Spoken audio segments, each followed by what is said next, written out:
ஒரு தட்சிணாயனம் முடிஞ்சு உத்தராயணம் வருதுன்னா அப்போ அவர் அடையக்கூடிய காலம் இன்னும் 10 வருஷம் இல்லை, 9 வருஷம் தானே. அப்போ 6 மாதம் தொலைஞ்சு போச்சு இல்லையோ, அதில் திருப்திப்படுறேன். இதை கேட்டுண்டார் இன்னொருத்தர் பிரம்ம ஜானமே இல்லாதவன். அவனுக்கு என்ன தெரியுமா சொல்லணும்? திருப்திப்பட முடியாது, அழணும். என்ன தெரிஞ்சுக்க வேண்டிய பிரம்மத்தை இருக்கிற காலமே கொஞ்சம், அதுக்குள்ள 6 மாசத்தை கழிச்சுட்டானே.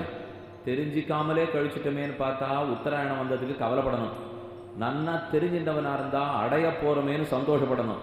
இப்போ இது சந்தோஷப்பட போறோமா கவலைப்பட போறோமா? 6 மாசம் போயிட்டே இருக்கு. கார்த்தாலையான சூரியன் உதிக்கிறார், சாயங்காலமான அஸ்தமிச்சு விடுறார். கேரள பக்கம் போனீங்கன்னா பெரிய பெரிய மரத்தை அறுத்து கீழே போட்டிருப்பான். அதுக்கு ரம்பம் கொடுத்துருவோம். அந்த ரம்பம் நாம பார்க்காம சின்ன ரம்பம் இல்லை, ஒரு ஆள் அங்கே இருக்கணும், ஒரு ஆள் இங்கே இருக்கணும். அவர் ரம்பத்தை அப்படி இழுப்பார், இவர் ரம்பத்தை இப்படி இழுப்பார். இப்படி மாற்றி மாற்றி போயிட்டு வருது இல்லையா. நம்ம ஆட்டோ ஒருத்தர் வேடிக்கைக்கு போனான், வேடிக்கை பார்த்துட்டே இருக்கா. என்னம்மா இந்த ரம்பம் இடது பக்கம் வலது பக்கம் போயிட்டு வருது, ரொம்ப நன்னா இருக்கு, பார்த்துட்டே இருந்தே நன்னா இருக்கு. இது எப்படி இருந்ததுனால், உணங்கள் கெட கழுத உதடாட்டம் கண்டன் பயன்னு ஒரு பாசுரம். ஒரு பொண்ணை காவலுக்கு வச்சுட்டு நெல் உணர்த்திருந்தா அம்மா, பக்கத்து வீட்டில் போய் ஏதோ கொஞ்சம் நெருப்பு வாங்கிட்டு வரணும், அது இது வாங்கிட்டு வரணும், பால் வாங்கிட்டு வரணும், பருப்பு வாங்கிட்டு வரணும். நான் போயிட்டு வரேன், நெல்லை உணர்த்திருக்கேன், நான் கழுதை வந்து சாப்பிட்டுட்டு போயிட போகிறது, ஜாகிரதையாக பார்ப்போம் அப்படின்னு சொல்லிட்டு போனா போயிட்டு திரும்பி வந்து பார்த்தா நெல்லே காணும். பெண்ணே உன்னை காவலுக்கு வச்சேன்னு நெல்லை என்ன காணும்னா, கழுதை வந்தால் சாப்பிட்டுட்டு போயிடும் பார்த்துக்கோன்னு சொன்னியோ இல்லையோ, சாப்பிட்டுட்டு போச்சு பார்த்துருந்தேன் ஆகும். இது என்ன அநியாயமாக இருக்குது? சாப்பிட்டுட்டு போனால் பார்த்துக்கோன்னு சொன்னேன்னா அந்த பொண்ணு சொன்னது எப்படி தெரியுமா இருந்தது?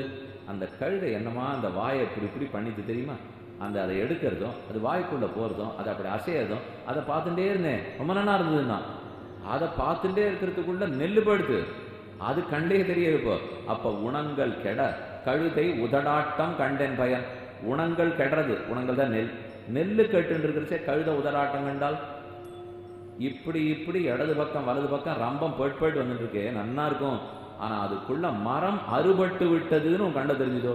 அது பார்க்கவே இல்லை. ரம்பம் போயிட்டு வர்றது கண்ணுக்கு தெரியுது, மரம் அருந்து போச்சே. அதே போல காலை சூரியன் உதிக்கிறார், ரொம்ப சந்தோஷம். இனிமேல் ஓடி ஆட போகிறோம், பணம் சம்பாதிக்க போகிறோம், நிறையா பண்ண போகிறோம், எல்லாரையும் பார்க்க போகிறோம், சந்திக்க போகிறோம். மாலை சூரியன் விழுந்துட்டார், இன்னும் சந்தோஷம். ஏன்னா சம்பாதிச்சு எல்லாத்தையும் வச்சுட்டு நன்னா குடும்பத்தோட அனுபவிக்கணும் இல்லையோ, அதுக்கு மாலை பொழுது வந்தால் தானே முடியும். அதுவும் சந்தோஷம். சூரியன் உதித்தா மகிழ்ச்சி, சூரியன் விழுந்தா மகிழ்ச்சி, ரொம்ப சந்தோஷமாக நாள் போயிட்டே இருக்குது. ஒருத்தர் குறுக்க வந்து கேட்டார், இதற்குள்ள பிரம்மத்தை தெரிஞ்சுக்காம ஒரு நாள் போயிடுத்துன்னு எப்பவான்னு யோசியா? நம்ம கார்த்தால போச்சு சாயங்காலம் போச்சுன்னு இருக்கே, ஒரு நாள் போயிடுத்து. தெரிஞ்சிக்க வேண்டிய இருக்கிற அவகாசம் குறவு. வேதநூல் பிராயம் 100 மனுஷர்தாம் புகுவரேலும் பாதி முறங்கி போகும் நின்னையி 15 ஆண்டு பேதை பாலகன் அதாகும் பிணி பசி மூப்பு துன்பம் ஆதலால் பிறவி வேண்டேன் அரங்கமான் அகருளானே. தொண்டரடிப்புடியாழ்வார் திருமாலேன்னு 45 பாசுரங்கள் பாடியிருக்கார்.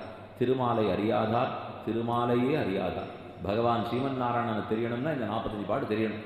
அதில் அவர் சொல்றார், வேதநூல் பிராயம் 100, எனக்கு வேதம் கொடுத்துருக்கிற வயசு 100. மனுஷர்தாம் புகுவரேலும், சுலபத்தில் அது கிடைச்சிடாது. ஒரு வேளை கிடைத்தால் 80 இருக்கலாம், 70 இருக்கலாம், 60 இருக்கலாம், எப்படி வேணா இருக்கலாம்.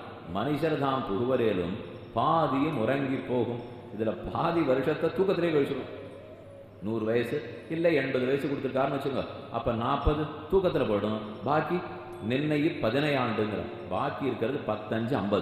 100 கிடைச்சதாவே வச்சிருந்தால் 50 தொலைச்சு பாக்கி 50. ஒருத்தர் வேடிக்கையாக சொன்னார், ராத்திரியில் மட்டும் தூங்கினீர்னா 15 50 கிடைக்கும், பகல்லையும் சேர்த்து தூங்கினா 10 5 15 தான் தேரும். அதுக்கப்புறம் பாக்கி 50லாம் கிடைக்காது. இப்போ பாக்கி இருக்கிறது 15. அந்த 15 பகவானை முழுக்க தெரிஞ்சுக்க முடிஞ்சதோ? பேதை பாலகன் அதாகும் பிணி பசி மூப்பு துன்பம், இந்த 15க்குள்ளே இத்தனை அனுபவிக்க வேண்டியிருக்கே. சிறு பிராயம், குழந்தை பிராயம், பாலகன் பிராயம். சின்ன குழந்தையா இருந்தால் நமக்கு சோறு வேணுங்கிறதே தெரியாது, நமக்கு அழுகையிலே கழிஞ்சிடும். பாலனான உடனே விளையாட்டில் புத்தி போய்டுறது, இளைஞனான உடனே அனுபவிக்கிறதுல புத்தி போய்டுறது. இப்படி ஒன்னொன்று புத்தி போனால் எப்போ தெரிஞ்சுக்கிறது? இந்த இளமைங்கிறது ஒரு 18 வயசுலேருந்து 28 வயசுக்குள்ளே எதையுமே சிந்திக்க விட மாட்டேங்கிறது. மொத்தம் இன்பத்தோடு அனுபவிக்கிறதுக்கு தான் விடுறது. இதை தாண்டி நான் என்னைக்கு தெரிஞ்சுட்டு என்னைக்கு போக? அதனாலே நாள் போயிட்டே இருக்கு. ஒரு 6 மாதம் போனால் போயிடுத்தேன்னு கவலைப்படணும்.